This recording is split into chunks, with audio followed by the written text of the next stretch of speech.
আজকের এই ভিডিওতে আমরা জানব একটি শিশুর বিপদের লক্ষণ কোনগুলো এবং শিশুটিকে কখন আমরা হাসপাতালে নিয়ে যাব।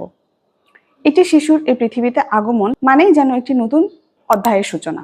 শিশুর প্রতিটি নিঃশ্বাস আমাদের জন্য অত্যন্ত মূল্যবান।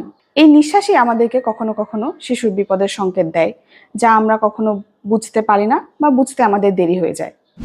একদিন হঠাৎ আপনার বাচ্চা কিছু খেতে চাইছে না, গা গরম হয়ে গেছে, চোখ মেলে তাকাচ্ছে না। আপনি ভাবছেন হয়তোবা ঠান্ডা লেগেছে, সকালে ডাক্তারের কাছে নিয়ে যাব। কিন্তু কখনো কখনো সেই সকালটাই আর আসে না। এ ধরনের অনেক মর্মান্তিক ঘটনার সাক্ষী আমি একজন ডাক্তার হিসেবে বহুবার হয়েছি।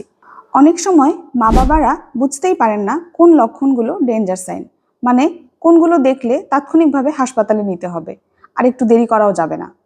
আজকের এই ভিডিওটি শুধু একটি স্বাস্থ্য আলোচনাই নয়, হতে পারে আপনার শিশুর জন্য একটি লাইফ সেভার গাইড। আমি আজকে কিছু শিশুর বিপজ্জনক লক্ষণ নিয়ে আলোচনা করব, যা দেখে আপনি বুঝতে পারবেন শিশুটিকে কখন হাসপাতালে নিতে হবে। নবজাতক শিশুরা কোনো সমস্যা হলে মুখে কিছু বলতে পারে না। তারা কান্না করে, খেলাধুলা কম করে অথবা খাওয়া কমিয়ে দেয়। এর মাধ্যমেই আমরা বুঝতে পারি শিশুটি সুস্থ আছে কিনা। কিছু অসুস্থতা খুব দ্রুত ভয়াবহ হয়, যেমন নিউমোনিয়া, ডায়রিয়া, মেনিনজাইটিস, সেপসিস। এই রোগগুলো শিশুদের মধ্যে খুব দ্রুত বাড়ে। সময় মতো চিকিৎসা না পেলে ঘন্টার মধ্যেই মারাত্মক অবস্থা তৈরি হতে পারে। ডেঞ্জার সাইনগুলো চিনতে পারলে আপনি দ্রুত চিকিৎসা নিতে পারবেন। 1 ঘন্টা দেরি মানেই শিশুর অবস্থার অবনতি, একদিন দেরি মানেই হয়তো শিশুটির জীবন বাঁচানো সম্ভব হবে না। আপনি যদি শিশুর ডেঞ্জার সাইন সম্পর্কে জানেন, তাহলে বুঝতে পারবেন কখন শিশুকে বাসায় রাখবেন, কখন শিশুকে ডাক্তারের কাছে নিয়ে যাবেন। আসুন আমরা জেনে নেই শিশুর ডেঞ্জার সাইনগুলো সম্পর্কে। নবজাতকের প্রথম বিপদচিহ্ন হচ্ছে শিশু মায়ের বুকের দুধ টেনে খেতে পারছে না, মানে সে অসুস্থ হতে শুরু করেছে। যে শিশু 2 দিন আগেও মায়ের দুধ খেত কিন্তু এখন দুধ টেনে খেতে পারছে না বা দুধ খেতে চাচ্ছে না, তাহলে তাকে অবশ্যই চিকিৎসকের কাছে নিতে হবে। এক্ষেত্রে অনেক অভিভাবক আছেন যারা শিশুকে বাটি চামচ দিয়ে দুধ খাওয়ানোর চেষ্টা করে। এভাবে দুধ খাওয়ানোর চেষ্টা করলে শিশুর শ্বাসনালীতে দুধ চলে যেতে পারে, এতে শিশুর শ্বাসকষ্ট হতে পারে। এটি আরো ভয়াবহ আকার ধারণ করবে শিশুর অসুস্থতার ক্ষেত্রে। যে শিশু 15 দিন আগেও মায়ের দুধ ঠিকভাবে টেনে খেত বা খাবার ঠিকঠাক মতো খেত, কিন্তু আজকে আর খেতে চাচ্ছে না বা খেতে পারছে না, সেক্ষেত্রে অবশ্যই শিশুটিকে চিকিৎসকের শরণাপন্ন হতে হবে। নবজাতকের যদি বমি হয়, তাহলে সেক্ষেত্রে বাবা মায়ের অবশ্যই বিশেষ খেয়াল রাখতে হবে। সাধারণত শিশুরা 3 থেকে 4 বার বমি করতে পারে, এটি স্বাভাবিক। বমির রং সাদা বা দুধের কালার হতে পারে, এটিও স্বাভাবিক। কিন্তু শিশু যদি ঘন ঘন বমি করে, বমির রং যদি হলুদ হয়, বমির সংখ্যা যদি 10 থেকে 12 বার হয়, বমির সাথে যদি রক্ত আসে, তাহলে অবশ্যই চিকিৎসকের শরণাপন্ন হতে হবে।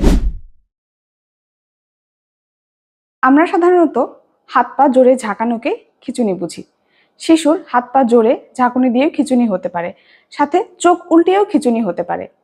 শিশুর অর্থাৎ চোখের কালো অংশ উল্টিয়ে সাদা অংশ সামনের দিকে চলে আসাটাকে চোখ উল্টিয়ে খিঁচুনি বলে। শিশুদের দীর্ঘক্ষণ চোখ উল্টিয়ে এরকম ভাবে থাকে, সোজা একদিকে তাকিয়ে থাকে। শিশুর চোখের সামনে হাত নিয়ে গেলেও যদি পলক না পড়ে, সেক্ষেত্রে আমরা বুঝবো শিশুর মারাত্মক খিঁচুনি হয়েছে। শিশুর খিঁচুনি হয়েছে কিনা এ বিষয়ে যদি আপনি নিজেও নিশ্চিত না হন, সেক্ষেত্রে আপনি আপনার স্মার্টফোনে একটি ভিডিও করে রাখতে পারেন, যেটি চিকিৎসককে দেখালে উনি বুঝতে পারবেন শিশুটির আসলেই খিঁচুনি হয়েছিল কিনা। শিশুর শ্বাসকষ্ট হচ্ছে কিনা তা আমরা বিভিন্নভাবে বুঝতে পারি। শিশু ঘন ঘন শ্বাস নিচ্ছে কিনা, শিশু শরীরের রং পরিবর্তন হচ্ছে কিনা। রং পরিবর্তন বলতে আমরা বুঝাচ্ছি শিশু নীলচে বা কালচে আকার ধারণ করবে। শিশুর বুক ও পেটের মাঝখানের অংশ দেবে যাচ্ছে কিনা, শিশুর কণ্ঠনালী দেবে যাচ্ছে কিনা, এবং প্রত্যেক 1 মিনিটে শিশু 60 বারের বেশি শ্বাস প্রশ্বাস নিচ্ছে কিনা। যদি এরকম হয়ে থাকে, তাহলে বুঝতে হবে শিশুর শ্বাসকষ্ট হচ্ছে এবং তাড়াতাড়ি চিকিৎসকের শরণাপন্ন হতে হবে। কোনো নবজাতকের যদি ঠোঁট, নাকের ডগা, কানের লতি নীলচে ভাব দেখা যায়, তখন বুঝতে হবে শিশুটি মারাত্মক সমস্যার সম্মুখীন। সাধারণত শিশু জন্মের পর গা পরিষ্কার করে দেওয়া, মোছা বা ধোয়ার সময় এমনিতেই শিশুর শরীরের রং নীল হতে পারে। এটি কিছুক্ষণের মধ্যে আবার নীল থেকে গোলাপি বর্ণ ধারণ করবে। কিন্তু কোনো শিশুর ক্ষেত্রে যদি এরকমটি না হয়, তাহলে বুঝতে হবে শিশুটির মারাত্মক কোনো সমস্যা রয়েছে। সাথে সাথে ডাক্তারের শরণাপন্ন হতে হবে শিশুটিকে নিয়ে। শিশুর গায়ের রং হলুদ বর্ণ ধারণ করা এটিও একটি শিশুর বিপদের লক্ষণ। শিশু জন্মের 2 সপ্তাহের মধ্যে যদি শিশুর মাথা থেকে নাভি পর্যন্ত এবং পায়ের তালু পর্যন্ত হলুদাভ বর্ণ ধারণ করে, তাহলে শিশুটিকে নিকটস্থ শিশু বিশেষজ্ঞের কাছে নিয়ে যাওয়াই উত্তম হবে। হঠাৎ শিশুর তীব্র জ্বর আসা, যা সাধারণ প্যারাসিটামলেও না কমা, অথবা শিশুর শরীরের তাপমাত্রা সাধারণের থেকে অতিরিক্ত কমে যাওয়া, এগুলো শিশুর বিপদের লক্ষণ। আরও কিছু বিপদের লক্ষণ আছে, যেমন 24 ঘন্টায় 6 বারের কম প্রস্রাব হওয়া, ঘন ঘন পাতলা পায়খানা হওয়া, শিশুর খেলাধুলা কমে যাওয়া, শিশুকে ডাকলে সাড়া না দেওয়া। উপরের কোনোটাই যদি আমরা কোনো শিশুর মধ্যে দেখতে পাই, অবশ্যই তাড়াতাড়ি চিকিৎসকের শরণাপন্ন হব। শিশু অসুস্থ হলে আপনি ঘাবড়ে যাবেন, এটিই স্বাভাবিক। ভয় পাবেন না, শান্ত থাকুন।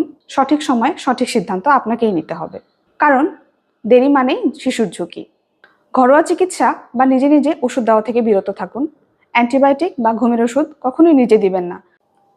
হাসপাতালে যাবার সময় শিশুর পূর্বে যদি কোনো পরীক্ষা নিরীক্ষা করানো থাকে, সেই কাগজগুলো অবশ্যই সঙ্গে নিয়ে যাবেন, এবং শিশু যদি আগে থেকে কোনো ওষুধ খেয়ে থাকে, সেই ওষুধগুলো সম্পর্কেও ধারণা নিয়ে যাবেন, যেন ডাক্তারকে সঠিকভাবে বলতে পারেন। ধন্যবাদ আজকের ভিডিওটি শেষ পর্যন্ত দেখার জন্য। আপনার যদি কোনো কিছু জানার থাকে কমেন্ট বক্সে জানাবেন, আমি উত্তর দেওয়ার চেষ্টা করব। আপনার ডাক্তার চ্যানেলের পক্ষ থেকে আপনাদের সবাইকে সুস্বাস্থ্য ও শুভকামনা জানিয়ে আজকের ভিডিওটি শেষ করছি।